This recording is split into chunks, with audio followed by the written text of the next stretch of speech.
Hey folks, I want to let you guys in on a little experiment I'm trying that seems to be going pretty well. Um, a buddy of mine, a friend of mine turned the wife and I on to using vinegar as a condiment, not just something to make pickles, essentially.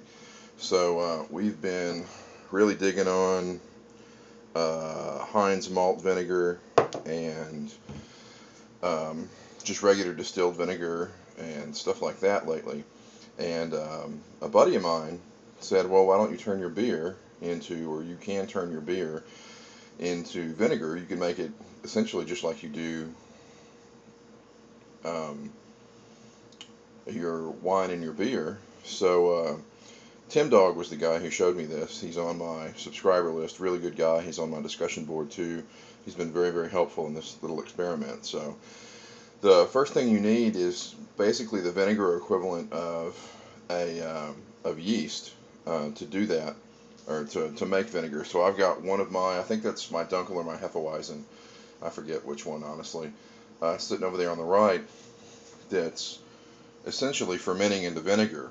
But to get started, you can find this in just about any U.S. grocery store. You need Bragg's organic, raw, unfiltered apple cider vinegar, and it says with the mother. And you'll notice the mother is that sort of gelatinous little thing in the bottom.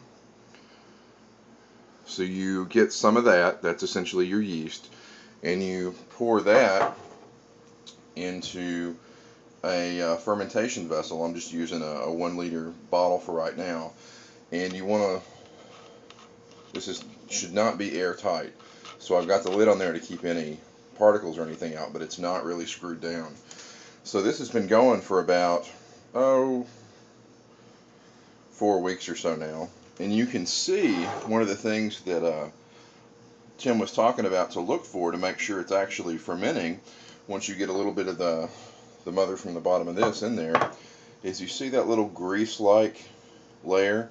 It almost looks like congealed cooking grease or hamburger grease or something like that.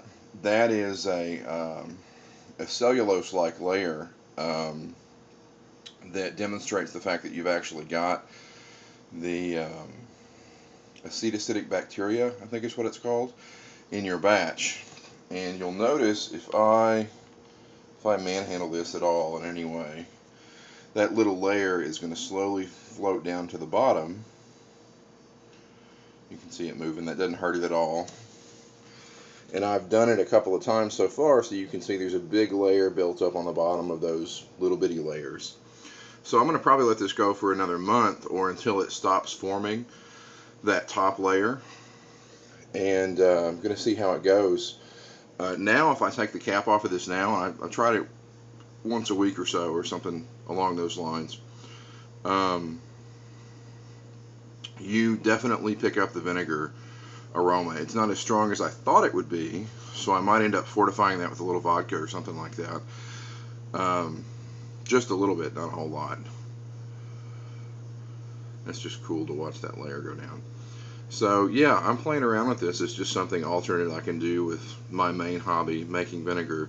I kind of want to make a really light Hefeweizen sometime soon, maybe flavored with watermelon or some other fruit, and then turn a good portion of that into vinegar, and then use that vinegar to make summer pickles.